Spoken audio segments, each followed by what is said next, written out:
Today, I want to tell you what I learned from Devin's Game, a book by me.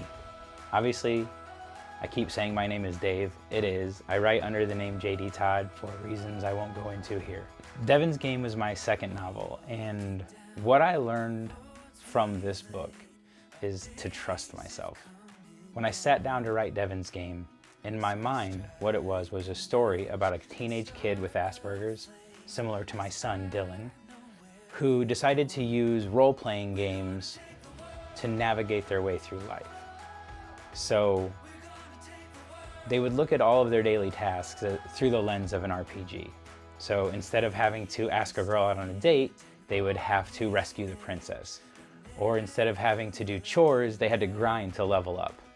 And I thought, this is a pretty interesting concept, and it might be kind of fun to write. So I sat down with that story in mind to write it. But what came out was something completely different. And this is when I realized it was going to be something that I wasn't planning for. She looked at the screen and clicked on the Guild Wars 2 icon on her desktop, logging into the network. Looking down at the rainbow of colors on her keyboard, she placed her left hand over the control keys. "What the hell?" she said to the empty room as the keyboard outlined itself in green.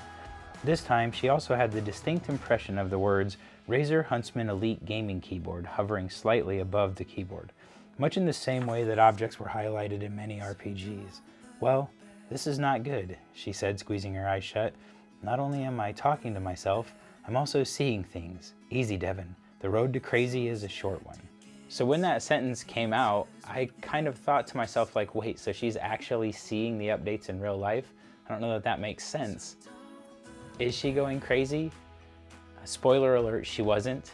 You can read the book to find out everything that happened with Devin, but the point here is that I trusted what was happening and I just let the story come. There were a lot of times throughout the writing process that I stopped trusting and I would get stuck. There was one chapter in particular where I deleted it about 10 times. And finally I thought, you know what, I'm just gonna skip it. I don't know why. I hate this chapter. I don't understand why I'm writing it. It doesn't make any sense in the story, so I'm gonna skip it. And I tried to skip it and that didn't work. So I went back and said, fine, I'm just gonna finish it. I'm not gonna worry about if it makes sense. Well, it turns out that by the end of the story, it made a lot of sense. And by the end of the story, I'd grown to love Devin and Jazz and all of the other characters so much. And so that's what I learned from Devin's Game, to trust myself, to trust the process, and to just keep writing.